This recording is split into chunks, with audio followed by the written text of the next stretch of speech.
Então, Javier Milei foi o grande vencedor das primárias argentinas e ele vem com uma ideia bem inovadora, que é a dolarização da economia, o fim do Banco Central. E a extrema imprensa aí tá desesperada, como assim? Ele quer dolarizar a economia, o cara é de extrema direita, é amigo do Bolsonaro.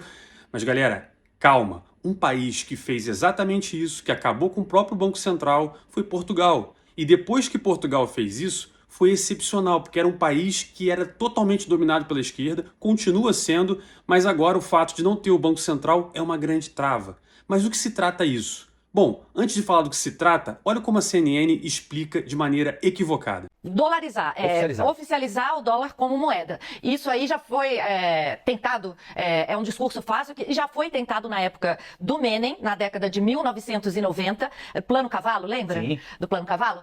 Não deu muito certo, porque não é uma coisa fácil de se fazer, e acabou terminando em 2001 com um calote da dívida externa, porque trouxe um peso muito grande para o país a manutenção dessa paridade. Pois é, pessoal, a explicação dela está equivocada, tá? Apesar de ter sido feita na CNN, porque ela está comparando com o Plano Cavalo. No Plano Cavalo, qual foi o problema? A Argentina emitia pesos com o mesmo valor do dólar, só que ela continuava tendo a sua própria moeda e o seu Banco Central que defenderia o valor dessa moeda.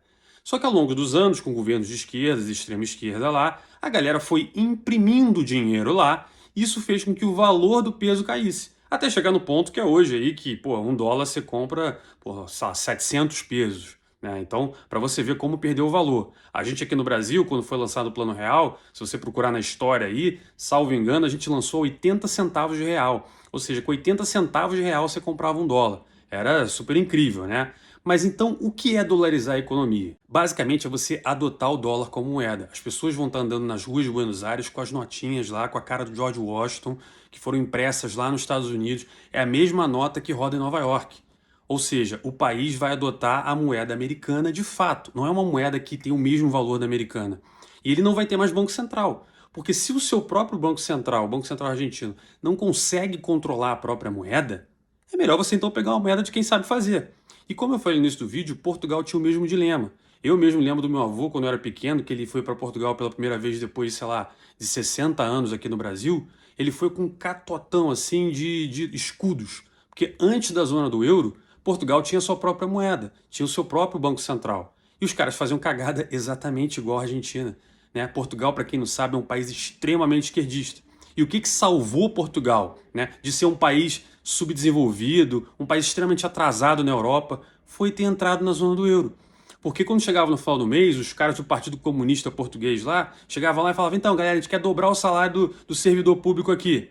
Beleza, imprime dinheiro aí. E aí, galera, imprimindo dinheiro. Ah, vamos agora dar passagem de graça na TAP para não sei aonde. Ah, mas não tem dinheiro, imprime dinheiro. Isso ia destruindo a moeda. E isso faz com que o país não se desenvolva, que é o que está acontecendo com a Argentina.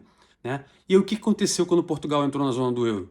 Ele se viu obrigado a não ter mais Banco Central. Quem emite euro agora é o Banco Central Europeu. E aí chegava no final do mês, os caras do Partido Comunista, então, eu preciso de dinheiro aqui para fazer uma bolsa, não sei o quê. O cara, pô, a gente não tem dinheiro. Ah, como a gente não tem dinheiro? Imprime aí. Não, a gente não pode mais imprimir dinheiro. E aí eles se viram obrigados, então faz o seguinte, privatiza a estrada para o Algarve. Aí hoje você vai em Portugal, lá desce lá para as praias, naquela estrada linda e maravilhosa. Antigamente era uma mão dupla horrível, toda esburacada. Né? Você, por exemplo, a TAP deu prejuízo, que nem a gente acontece na Petrobras aqui. Ah, deu prejuízo, o governo banca. Lá, porra, a TAP deu prejuízo. Pô, mas o governo não tem grana, faz o quê? Privatiza a TAP. Tudo bem, os caras fizeram umas privatizações de merda lá, a gente foi muito melhor do que eles nesse sentido. Mas no final do dia, Portugal se viu obrigado a ser mais austero na economia. Ele se viu obrigado a ser puxado ao centro. Então, um país que era extremamente esquerdista, hoje ele pode até ser esquerdista em alguns pontos, mas na economia ele não consegue, ele não tem muita margem de manobra. E é isso que o Milei está tentando. Colocar uma moeda de um país que controla bem a sua inflação, ultimamente nem tanto, mas controla muito melhor do que eles, e isso vai obrigar, naturalmente, o país a ser mais austero, porque ele não vai poder ficar imprimindo dinheiro para resolver seus problemas. Então as pessoas vão ter que sentar na mesa e efetivamente controlar os gastos e tal, coisas que eu falo aqui desde o início. Caso alguém não saiba, eu também sou libertário, assim como o Milei. Espero que ele vá bem. E aquele negócio, se ele entrar no governo, ele não vai fazer aquilo que todo mundo está falando. Ah, o cara vai vender órgão, vai fazer não sei o quê. Isso é bobeira, galera. Na hora que a gente entrar lá no governo, certamente ele vai fazer alguns ajustes. Mas a ideia não é tão ruim. Beleza? Se você gostou de aprender isso, curte, comenta, deixa de seguir o canal e vejo você no próximo vídeo.